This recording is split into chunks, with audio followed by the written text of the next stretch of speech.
Doctor Smita Mishra, BSR government arts college Alwar, class first year, section है विषय इतिहास, पेपर प्रथम, भारत का इतिहास।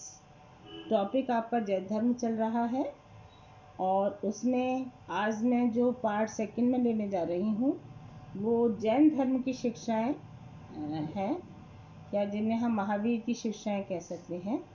तो इस पार्ट 2 में हम लोग जैन धर्म की प्रमुख शिक्षाओं के बारे में जानकारी हासिल करेंगे। प्रथम जो भाग था उसमें हमने जैन धर्म की पृष्ठभूमि को और जैन धर्म के मुख्य प्रणेता महावीर स्वामी के बारे में जानकारी हासिल की थी।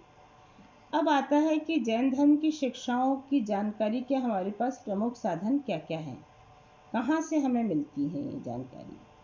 तो इसके ऊपर हमें विपुल धार्मिक साहित्य है जैन धर्म का, उसमें उनकी शिक्षाएं संरक्षित हैं।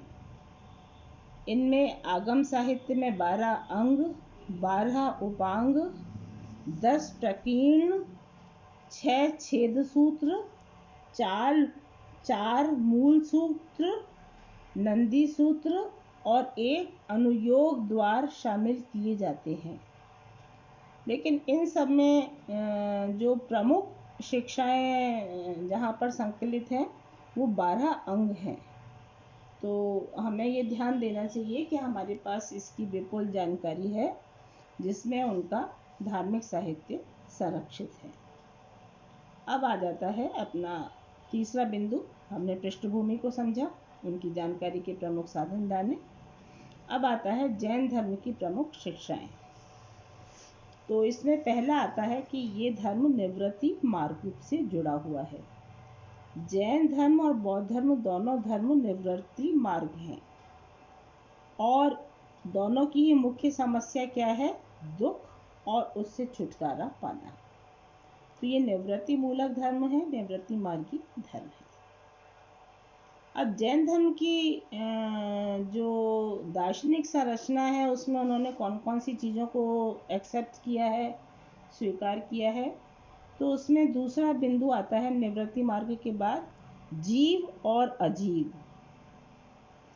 जैन धर्म के अनुसार संपूर्ण जो जगत है वो जीव और अजीव पर स्थित है और दोनों के संयोग से सृष्टि का क्रम चलता है। अब आता है ये जीव क्या है।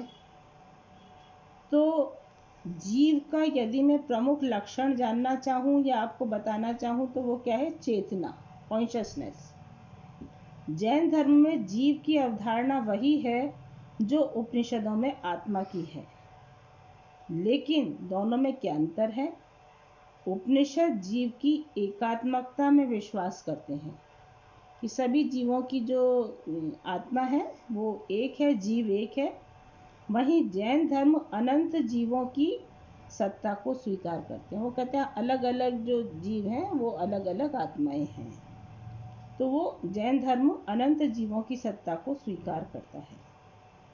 अब ये नेचर वाइज कैसा है, स्वभावतः कैसा है जीव? अगर इसकी नेचर को अपन डिफाइन करें तो ये नित्य है, चेतन है, पूर्ण है, अनंत ज्ञानमय है।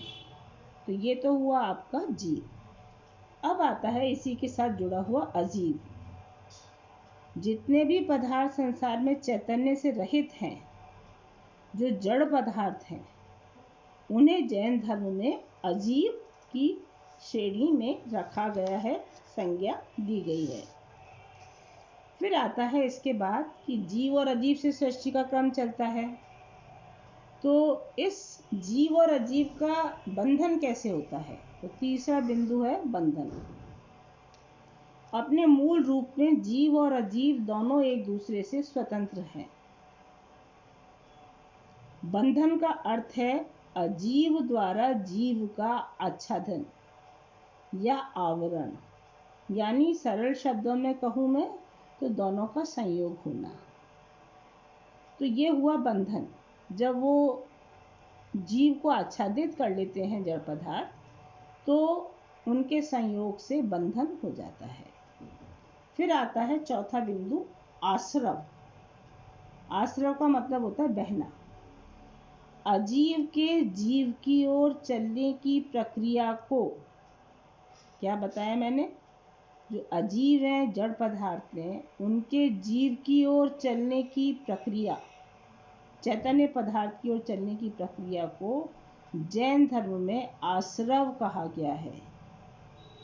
इस आश्रव या आकर्षण के कारण क्या होता है, जीव अपना मूल स्वरूप भूलकर जन्म पुनर्जन्म के चक्र में फंस जाता है।